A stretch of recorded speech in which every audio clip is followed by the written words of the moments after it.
तीन दामाद की सास पार्ट 2। अब तक आपने सुना कि कावेरी जी अपनी तीनों बेटियों ईशा, मोहिनी और सुहाना की शादी तीन घर जमाई लड़कों के साथ करवा देती है। उन्हें लगता है कि ये लड़के शायद घर का कामकाज संभाल लेंगे, लेकिन उनके तीनों घर जमाई बहुत आलसी थे। वो नौकरी भी नहीं करते थे और बाहर का काम भी नहीं। कावेरी जी ने अपनी बेटियों से कहा कि वो प्रेगनेंसी का बहाना बनाकर अपने पतियों को सबक सिखाए। अब सुनिए आगे। मम्मी, आपने जैसा कहा था हमने वैसा ही किया, लेकिन देखिए ना, विवेक का हाल तो वैसा का वैसा ही है। घर में ना सुबह का नाश्ता बनता है और ना खाना। नौकरी पर जाने की बात करूं तो खाने को दौड़ते हैं मुझे। हाँ मम्मी, मैंने भी सुमित को कितनी बार कहा कि अगर नौकरी नहीं करनी तो कोई छोटी सी दुकान ही खोल लो, घर का खर्चा कैसे चलेगा। देखो दोपहर के 12 बजने आए और जनाब अभी तक सो रहे हैं। हाँ मम्मी, ईशा और सुहाना ठीक कहती हैं। अविनाश का भी यही हाल है। जब मैंने अपनी प्रेगनेंसी के बारे में कहा तो मुझसे कहने लगा, अरे दूसरी लड़कियां तो 9-9 महीने तक नौकरी करती है, बस डिलीवरी के टाइम छुट्टी लेती है। मोहिनी, तुम भी नौकरी करो। अब मुझे कहाँ नौकरी मिलेगी। मम्मी बताओ अब मैं क्या करूँ। हे भगवान, क्या सोचकर घर जमाई दामाद लाई थी मैं कि मेरी बेटियां मेरे पास रहेंगी और खुश रहेंगी, लेकिन इन आलसी दामादों ने तो हमारी जिंदगी को भी प्रॉब्लम में डाल दिया है। मैं तो कहती हूँ मम्मी, हम लोग वापस अपनी जॉब पर जाना शुरू कर देते हैं। बता देते हैं इन लोगों को कि हमने प्रेगनेंसी का बहाना किया है। नहीं नहीं बेटा, ऐसी गलती भी मत करना। अगर तुमने ऐसा किया तो इन तीनों की आदत और ख़राब हो जाएगी। अरे आज नहीं तो कल कभी तो तुम प्रेग्नेंट होगी, तब वापस यही प्रॉब्लम आएगी। तब क्या करोगी तुम तीनों। हाँ मम्मी, आपकी बात तो बिल्कुल सही है। इन लोगों को तो सुधारना ही पड़ेगा। लेकिन कैसे? अपने बच्चों के आने की खबर सुनकर भी इन लोगों पर कोई असर नहीं हो रहा। पैसे कमाने के लिए घर से बाहर निकलना ही नहीं चाहते ये तीनों। अब मेरे दिमाग में एक प्लान आया है। तुम तीनों चिंता मत करो, उन तीनों को बुलाओ, फिर मैं बात करती हूँ। थोड़ी देर बाद कावेरी जी अपने तीनों दामादों को सामने बुलाकर अपनी बात कहना शुरू करती हैं। अविनाश, सुमित और विवेक, देखो बेटा, मैं ना तुम तीनों से बड़ा प्यार करती हूँ, इसीलिए तो तुम्हें घर जमाई बना कर रखा है मैंने। अरे मम्मी जी, सीधे सीधे कहिए ना, क्या बात है। प्यार तो हम भी आपको बहुत करते हैं। अरे मम्मी जी, आपकी इज्जत भी बहुत करते हैं। अरे भाई, आपके जैसी सास और कमाने वाली बीवी सबको मिलती है क्या? हाँ मम्मी, विवेक और सुमित ठीक कह रहे हैं। आपकी बेटी से शादी करके मेरी तो ज़िंदगी ही अच्छी हो गई है। जानती हूँ मैं, और ये भी जानती हूँ कि तुम तीनों अपने अपनी बीवियों से बहुत प्यार करते हो।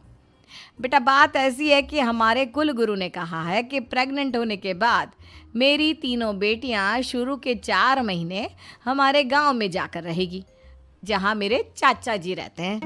अरे लेकिन क्यों मम्मी, गांव में जाकर रहने की क्या ज़रूरत है इन तीनों को। वो क्या है ना बेटा, हमारे परिवार को एक श्राप है। अगर मेरी बेटियों ने यहाँ पर बच्चा पैदा करने की कोशिश की तो उनके बच्चों को कुछ भी हो सकता है। इसलिए अब से लेकर 4 महीने पूरे होने तक इन्हें गांव वाले घर में रहना पड़ेगा। हाँ तो इसमें प्रॉब्लम क्या है मम्मी जी? हम भी वहाँ जाकर रहेंगे, पिकनिक मनाएंगे।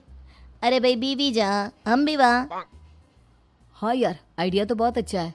शहर की ज़िंदगी में रह रहकर परेशान हो चुके हैं, अब कुछ दिन गांव में बिताएंगे। तुम लोग समझने की कोशिश क्यों नहीं करते। तुम में से कोई भी वहाँ नहीं जा सकता, और मैं यहाँ रहूँगी ना तुम तीनों के साथ। 4 महीने की तो बात है, उसके बाद ये तीनों ही लौट कर आ जाएंगी। ठीक है मम्मी जी, अब हमारे बच्चों का सवाल है तो ये तो करना ही पड़ेगा। कावेरी अपनी तीनों बेटियों को कुछ दिन के लिए घर से बाहर कहीं दूसरे शहर में रहने के लिए भेज देती है। कुछ दिनों के बाद, अरे मम्मी जी, बहुत दिन से पिज्ज़ा नहीं खाया, मंगवाइए ना। क्या बताऊं बेटा, पहले तो बेटियां खर्चा दे देती थी क्योंकि उनकी नौकरी थी, लेकिन अब तो मेरे पास पैसे ही नहीं बचे। थोड़े बहुत पैसे हैं जो बच्चों की डिलीवरी में काम आएंगे। लेकिन मम्मी जी, आपकी बेटियों को वापस आने में तो अभी बहुत वक्त बाकी है। वही सोच सोच कर परेशान हो रही हूँ। सोच रही हूँ कल से दूध भी बंद करवा देती हूँ। अब दूध वाले को देने के लिए पैसे भी तो नहीं है ना। अरे नहीं नहीं मम्मी जी, अगर दूध भी बंद करवा दोगी तो मुझे चाय कहाँ से मिलेगी, और चाय के बिना मैं तो मर ही जाऊंगा। क्या करूं बेटा, इसके अलावा हमारे पास कोई ऑप्शन नहीं है, मेरे पास पैसे ही नहीं बचे। इस तरह कावेरी जी धीरे धीरे अपने तीनों दामादों को पैसे देना बंद कर देती हैं और घर में खाने पीने की चीजें लाना भी बंद कर देती है। अब वो तीनों बुरी तरह से परेशान होने लगे थे और इसलिए एक दिन तीनों प्लान करके घर से बाहर निकलते हैं और बाजार में जाने के बाद यार अच्छा खाना खाए हुए कितने दिन हो गए, पता नहीं कब अच्छा खाना मिलेगा। हमारी बीवियों के जाने के बाद तो हमारी हालत भिखारियों जैसी हो गई है यार। कुछ भी हो, मुझे तो आज पिज्ज़ा खाना ही खाना है। जेब में 1 रुपया नहीं और पिज्जा खाएगा, कहाँ से आएंगे पैसे? अरे देख वहाँ सामने बोर्ड पर क्या लिखा हुआ है, कंप्यूटर पर काम करने के लिए एक आदमी की आवश्यकता है। भाई मैं तो जा रहा हूँ, काम करूँगा और शाम तक पैसे लाकर आराम से पिज्ज़ा खाऊंगा। जा जा, तुझे कोई काम नहीं देने वाला, हम तो घर जा रहे हैं। चल भाई सुमित। सुमित और अविनाश वहाँ से चले जाते हैं और विवेक उस कंप्यूटर शॉप पर सारा दिन काम करके 5,000 रुपये कमा कर घर लौट कर आता है और अपने खाने के लिए अच्छी अच्छी चीज़ें भी लेकर आता है। ये देखकर विवेक और सुमित के दिल में भी कुछ पैसे कमाने की इच्छा जागती है। अरे सुबह सुबह कहाँ चल दिए तुम? मम्मी जी एक बहुत अच्छी जगह मिली है, कंप्यूटर पर काम करने के 5,000 मिले थे कल मुझे। अगर रोज़ काम करूँगा तो पूरे 40,000 की तनख्वाह। अरे वाह, ये तो बहुत अच्छी बात है दामाद जी, आपको जाना ही चाहिए। सुमित और अविनाश विवेक को इस तरह तरक्की करते देखकर परेशान हो जाते हैं और वो दोनों भी काम की तलाश में निकल पड़ते हैं। धीरे धीरे उन दोनों को भी काम मिल जाता है। अब कावेरी के तीनों दामाद छोटी मोटी नौकरी करके अच्छा पैसा कमाने लगे थे। एक दिन कावेरी उन्हें अपने पास बुलाती हैं। अरे वाह, विवेक 40,000 कमा लेता है, अविनाश 60,000 और सुमित तुम भी 40,000 के आसपास कमा ही लेते हो। कुल मिलाकर तुम अच्छे खासे पैसे कमा रहे हो बेटा। हाँ मम्मी जी, बहुत मज़ा आता है जब महीने के एंड में मोटी रकम हाथ में आती है। पूछिए मत मम्मी जी, घर में रहकर रोटी बना बना कर और तो जैसा महसूस होने लगा था मुझे तो। हाँ बेटा, तुम तीनों की बात तो बिल्कुल ठीक है और जानते हो अब तुम तीनों की पत्नियां भी वापस लौट कर आने वाली है। लेकिन मम्मी जी अभी तो उन्हें गए सिर्फ 2 महीने हुए हैं, आपने तो कहा था वो 4 महीने के बाद लौट कर आएंगी।